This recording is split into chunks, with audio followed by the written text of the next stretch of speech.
हम बात करेंगे भूमिगत जल लवणता के बारे में। अगर आप लोगों ने समुद्र विज्ञान के अंदर लवणता को पढ़ा है तो आप आसानी से इसे समझ सकते हैं। अगर लवणता की बात करें तो लवणता यानी कि जल का खारापन, जल का जो स्वाद है वो नमकीन होना।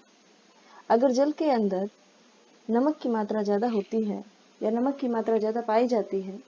तो वो लवणीय जल कहलाता है। लवणीकरण एक प्रमुख पर्यावरणीय प्रतिकूलता है जो मिट्टी और जल संसाधनों कृषि को प्रभावित करती है, प्राकृतिक परिस्थिति तंत्र में गड़बड़ी पैदा करती है। Sodium, sulphate, boron, fluoride, selenium, arsenic और उच्च रेडियोधर्मिता जैसे कुछ तत्वों की उच्च सांद्रता से भी भूजल लवणता में वृद्धि हुई है। यानी कि यहाँ पर ये बताने की कोशिश की जा रही है कि अगर समुद्र जल के अंदर सोडियम की मात्रा, sulphate, boron, fluoride, selenium, arsenic और रेडियोधर्मिता जैसे कुछ तत्व अगर उनका हायर कंसंट्रेशन भूमिगत जल में मिलता है तो जो उसकी लवणता है, जो उसका खारापन है, उसमें वृद्धि देखी जाती है।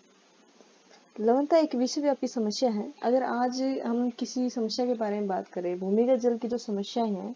अगर उनकी बात करें, जैसे कि भूमिगत जल की गुणवत्ता में कमी आना, भूमिगत जल का जो स्तर है उसका गिर जाना, भूमिगत जल में कमी होना और भूमिगत जल का खारापन होना, ये एक विश्वव्यापी समस्या है और उनमें से जिसकी हम बात कर रहे हैं वो है आज एक लवणता। लवणता भी एक विश्वव्यापी समस्या है, लेकिन पानी की कमी वाले जो शुष्क और अर्धशुष्क क्षेत्रों में अधिक क्रूर हो जाती है, जहाँ भूजल पानी का प्रमुख स्रोत है। भूजल की बढ़ती मांग के परिणाम स्वरूप जल स्तर कम हो रहा है और लवणता बढ़ रही है, क्योंकि धीरे धीरे जैसे जैसे पॉपुलेशन का प्रेशर, जनसंख्या का दबाव धरातल पर हो रहा है, उसी तरीके से पानी की जो मांग है वो दिन प्रतिदिन बढ़ती जा रही है। और जैसे जैसे दिन प्रतिदिन मांग उसकी बढ़ती जा रही है तो कहीं ना कहीं पानी का जो स्तर है वो भी गिर रहा है, पानी के स्तर में कमी आ रही है। पानी है जो वो हमें कमी महसूस हो रही है, पानी की कमी, और साथ साथ में लवणता भी उसका एक बढ़ने का कारण है। हरियाणा और पंजाब के अर्धशुष्क क्षेत्रों में ताजे भूजल संसाधनों के अत्यधिक दोहन के कारण, कहाँ पर, हरियाणा और पंजाब में जो सेमी एरिड क्षेत्र है, जो सेमी एरिड जो रीजन है, वहाँ पर जो ताजे भूजल संसाधनों का अत्यधिक यूज हो रहा है, यानी उनका दोहन ज्यादा किया जा रहा है, जिसके कारण जो जल स्तर में गिरावट के कारण इन क्षेत्रों में खारे पानी की घुसपैठ हो रही है, यानी कि खारे पानी की कमी झेल रही है। भूजल लवणता को अगर हम देखें तो इसको हम 3 प्रकार में विभाजित कर सकते हैं, यानी कि हम इसको 3 प्रकार के रूप में जान सकते हैं। नंबर 1, प्राकृतिक प्राथमिक लवणता खनिजों के विघटन के परिणाम स्वरूप उत्पन्न होती है, जैसे highlight, anhydrite, carbonate, gypsum, fluoride लवण और सल्फेट लवण। आधारशिला से या वर्षा से लवण के संचय से या समय के साथ निर्मित से, इसलिए इनका निवास समय हजारों से लाखों वर्षों तक काफी लंबा हो सकता है। ये एक प्राकृतिक लवणता की बात हो रही है यहाँ पर। दूसरी है शुष्क भूमि में द्वितीयक लवणता, जो बढ़ते जल स्तर के कारण होती है, जो सतह पर नमक लाती है। अगर आप लोगों ने देखा होगा, अगर कोई खाली जमीन पड़ी है और उस जमीन पर, या फिर जैसे घरों में भी कई बार, जैसे हम उसको बोलते हैं कि जो नमक की एक वाइट लेयर सी बन जाती है दीवारों पर, या फिर आपने कभी खाली एरिया देखा होगा, भूमि देखी होगी, उस पर एक नमक की एक परत सी जम जाती है, जिसको हम लवणता बोल सकते हैं। तो यहाँ पर यही बात हो रही है कि जो सतह पर नमक लाती है या वनस्पति को साफ करने से मिट्टी की प्रोफाइल और भूजल में जब नमक का संचय होता है, उच्च वर्षा वाले जो क्षेत्र हैं उनमें लवण नीचे ही रिसते हैं, जबकि शुष्क और अशुष्क क्षेत्रों में ये स्तर पर रहते हैं। यानी कि अगर यहाँ पर ये बात की जा रही है कि अगर जहाँ पर ज्यादा हाई रेनफॉल होता है वहां पर ये देखने को कम मिलती है, और जहाँ पर जो एरिड और सेमी एरिड जो रीजन है, अगर राजस्थान ये एरिया है या कोई जैसे पंजाब हरियाणा वाला जो एरिया है, ये जो लवणता के जो लक्षण है ये उसकी सतह पर ही मिलते हैं। तीसरी बात करें सिंचित लवणता, जो पानी की बार बार की सिंचाई के परिणाम स्वरूप होती है, जहाँ लवण वाष्पीकरण के बाद रहते हैं और समय के साथ साथ जमा हो जाते हैं। ये संचित लवण वर्षा के साथ साथ भूजल में मिल जाती है। अब बात करें लवणता की उत्पत्ति के आधार पर कि इनकी जो उत्पत्ति है, जो इनका ओरिजिन होता है, उसके आधार पर इसका क्लासिफिकेशन किया जा सकता है। नंबर 1, समुद्र मूल रूप के में वर्गीकृत किया जा सकता है। ये ज्यादातर तटीय क्षेत्र पाए जाते हैं और सम्मिलित घुसपैठ के हो सकते हैं। नंबर 2, स्थलीय मूल, प्राकृतिक ये वाष्पीकरण, विघटन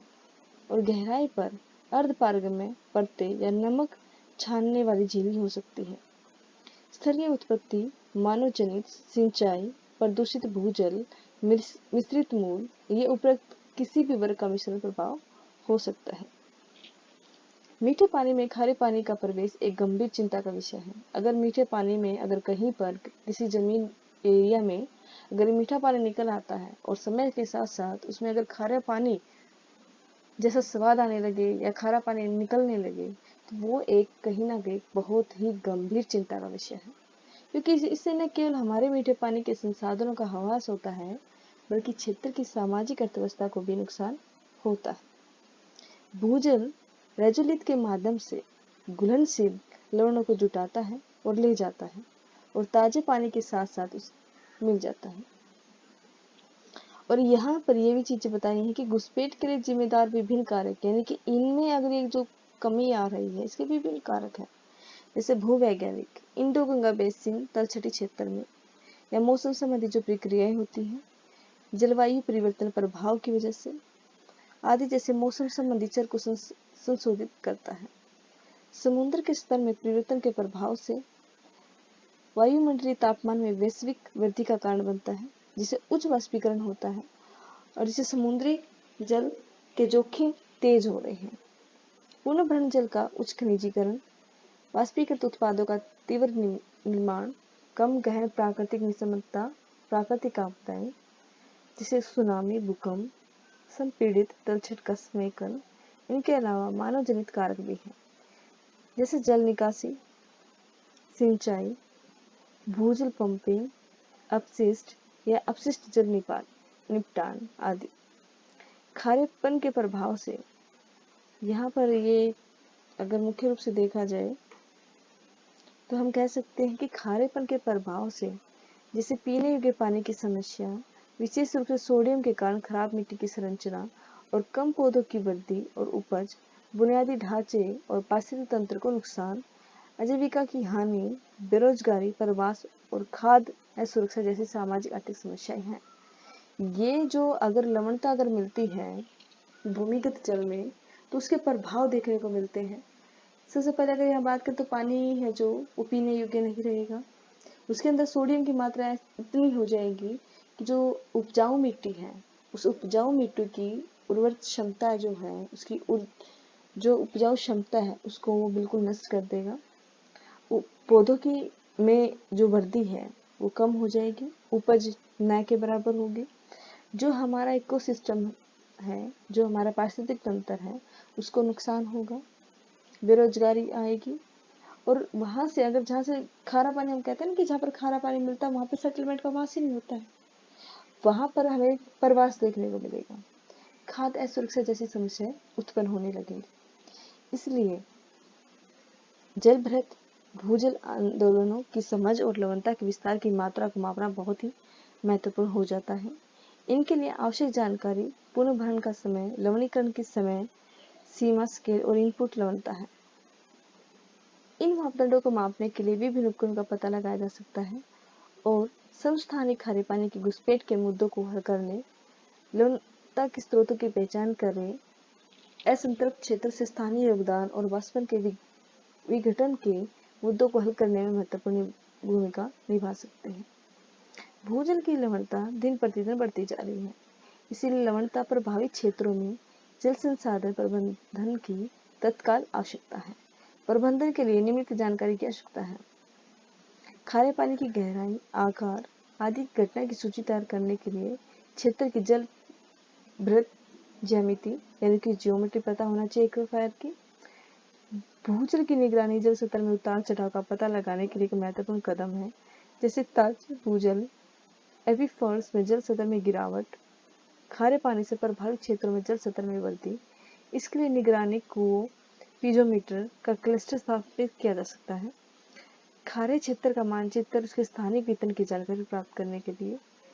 कृषि पद्धति और सिंचाई पर जानकारी का संग्रह, भूजल का हाइड्रोजियोकेमिकल लक्षण वर्णन, आइसोटोप का उपयोग स्रोत की पहचान करने के लिए एक उपकरण के रूप में किया जा सकता है। लवणता के आकलन के बाद कुछ प्रबंधन उपचारात्मक उपायों का सुझाव दिया जा सकता है, जैसे कि प्रबंधित एक्वीफर रिचार्ज या aquifer storage and recovery, ground water extraction, optimization, बढ़ती नमक सहिष्णुता प्रजातियां खारे पानी की वाष्पीकरण घाटियों में बदलना के लिए आवास विकसित करना, हेलोफाइल, स्वास्थ्य और कल्याण उद्देश्य के लिए उपयोग, नमक उत्पादन आदि। कुछ इंजीनियर तकनीकें भी हैं, जैसे नमक की आवाजाही को अवरुद्ध करके बाधा और अवैध स्क्रीनों का निर्माण, भूजल स्तर की गहराई को बढ़ाकर जल निकासी में वृद्धि करके या वाष्पीकरण की दर को कम करके, पानी की खपत को हम कम करके, जल निकासी को कम करने के लिए जल भराव को प्रेरित लवणता को कम करना, जल निकासी जैसे नालियां हैं, खाई को इनको कम करना, सतही जल निकायों में जल स्तर या नीलगिरी और बबूल जैसी उच्च जल खपत वाली वनस्पतियों को लगाकर जैविक जल निकासी। स्थायी और भूजल का संयुक्त उपयोग भी महत्वपूर्ण विकल्पों में से एक है। अगर इनको एक शॉर्ट टर्म में समझा जाए तो हम ये कह सकते हैं कि जैसे जैसे लवणता बढ़ रही है, उस लवणता को रोकने के काफी सारे उपाय किए जा सकते हैं। हमें एक तो पानी का जो उपयोग है उसको कम से कम इतना यूज करें जितनी आपको उसकी आवश्यकता है। और अगर एग्रीकल्चर सेक्टर की बात करें, कृषि में बात करें, तो कृषि में हानिकारक खादों का प्रयोग ना किया जाए, जिसकी वजह से जो केमिकल है वो हमारा भूमिगत जल उनको ऑब्जर्व न करें, क्योंकि अगर वो ऑब्जर्व किए जाते हैं तो वो हमारे जो भूमिगत जल की क्वालिटी है वो उस पर भी प्रभाव डालती है, साथ साथ में वहाँ पर लवणता के स्तर को भी बढ़ाती है। Thank you so much. Next time एक नए टॉपिक के